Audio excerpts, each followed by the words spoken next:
What's going on, everybody? Welcome back to Homestead Studios. And yes, as you can see, we are sitting in front of that project that we just finished up in last week's episode.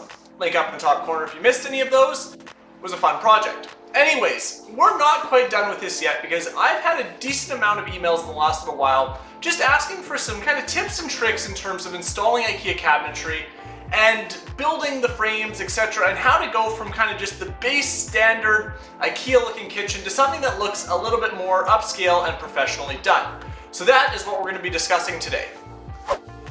Alrighty, well, we might as well start at the beginning. So where's that? Well, have a plan.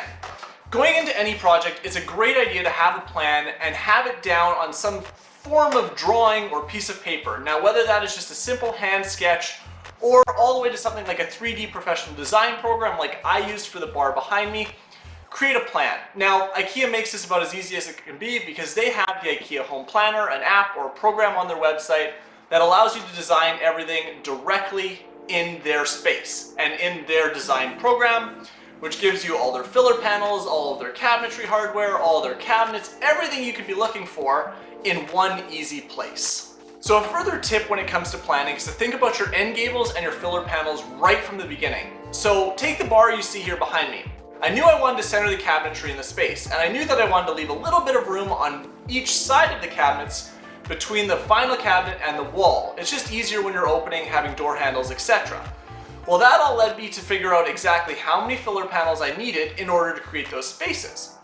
Now, additionally, I knew that I was going to need end gables on the side of the pantry, next to the lower cabinets, as well as on each side of the fridge.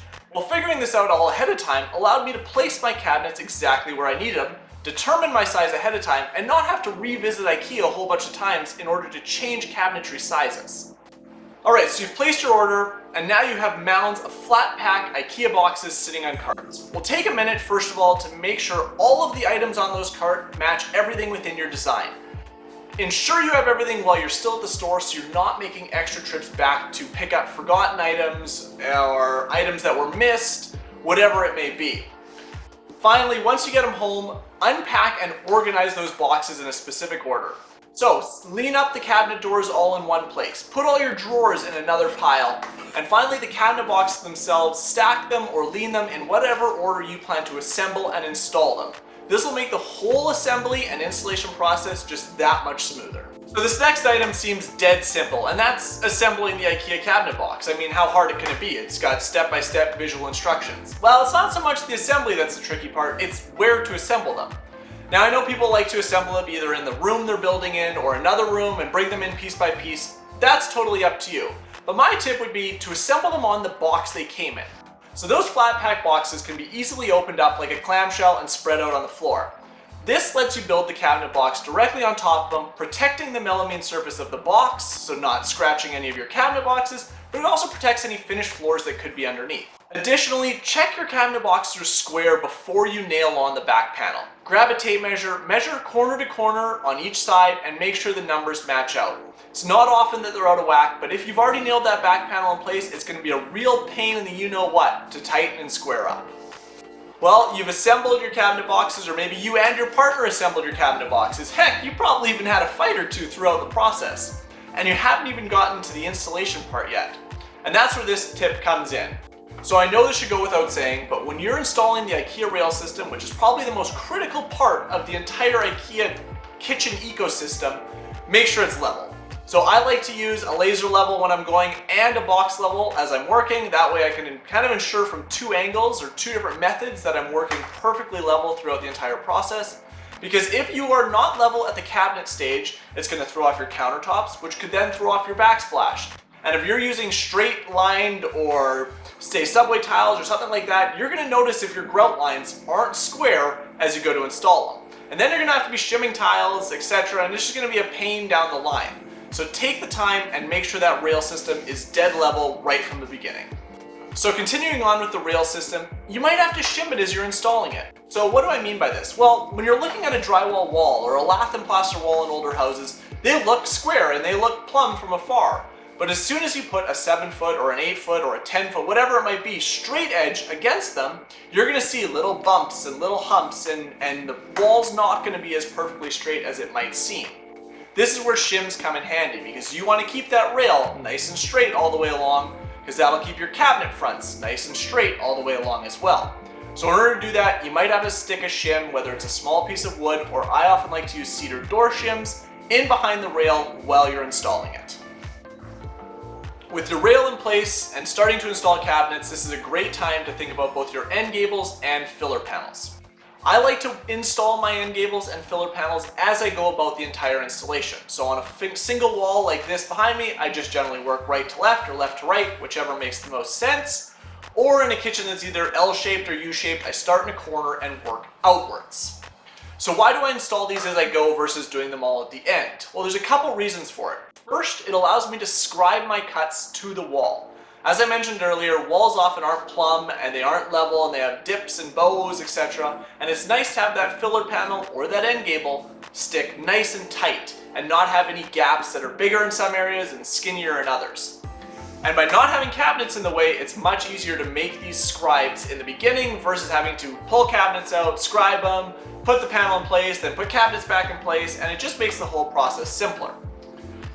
So with that, how do you go about cutting these filler panels? Well, it's as easy as just cutting with a general circular saw, or if you've got one, a track saw is even better, especially if you're making straight cuts. Now the trick here is to use a fine tooth blade on that saw and lay tape down on the cut line first. So whether you're cutting through cabinet boxes or IKEA's filler panel, it's a great idea to lay a strip of painter's tape, whether it's just general green painter's tape, frog tape, whatever you've got in hand, down first. This stops that surface, that finished surface, from chipping and splitting out, making an ugly or rather unsightly finished cut. So that leads me to the next question. Well, where do you put the cut? And that's a little trickier to answer because it largely depends on the piece you're working with. So take the end gable here, that's between the pantry and the lower cabinets. The cut's against the wall because I need the finished side outwards, naturally. But if I look at the filler panel that's between the pantry and the side wall, I actually put the cut against the cabinet itself.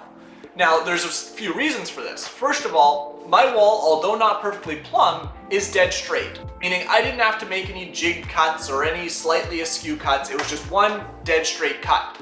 And I could hide that cut tight to the cabinet where you don't really see it behind the door, and the finished edge of the pantry, or the finished edge of the filler panel, is against the wall where it's slightly more visible.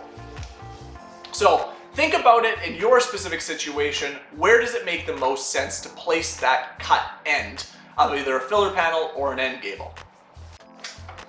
As we continue along the installation process, it's time to start installing those end gables, installing those filler panels, pulling our cabinet boxes together. And this is really where the design goes from, kind of a whole bunch of pieces to somewhat of a finished look. And this is not the time to rush. So a piece of advice here, use clamps and pre-drill your holes. This is especially important with stuff like end gables, where the front of that end gable should sit nice and flush with the door fronts or slightly protruding depending on the design. It would look kind of poor if it was protruding at the top and recessed at the bottom. So use clamps to hold it in place, pre-drill those holes so you get a nice clean finish on that melamine, and then screw everything together. The same goes for the cabinet boxes. Make sure the tops are level, clamp them together, and then screw them together after you've pre-drilled your holes.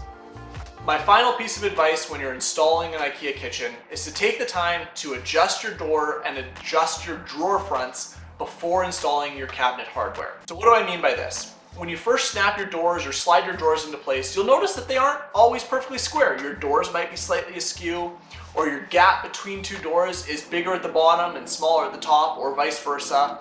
Or sometimes you'll see drawers are one off to a little bit to one side, one's off a little to the other.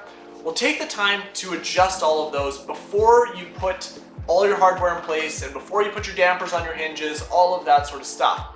That little bit of 10 to 15 minutes worth of work can take your design from what looks like a very amateur finish to a very professional finish, because those things are easily noticeable by the human eye and will throw an entire design to chaos if those finishing aspects look really poor. So take the time and make sure they're done properly, and then you too will have a very professional looking kitchen or bar or whatever space you're working on. Well, with that, I know this video was a ton of talking and very little building. Actually, I guess no building, but thanks a ton for watching. Hopefully you picked up a tip or two for the next time you go to design or install an IKEA kitchen or a bar or whatever you're building using IKEA cabinetry. And if you guys want a hand with your next project or want to design completely from scratch, head over to Homestead Studios and we'd be happy to work with you guys. We'll see you in the next one.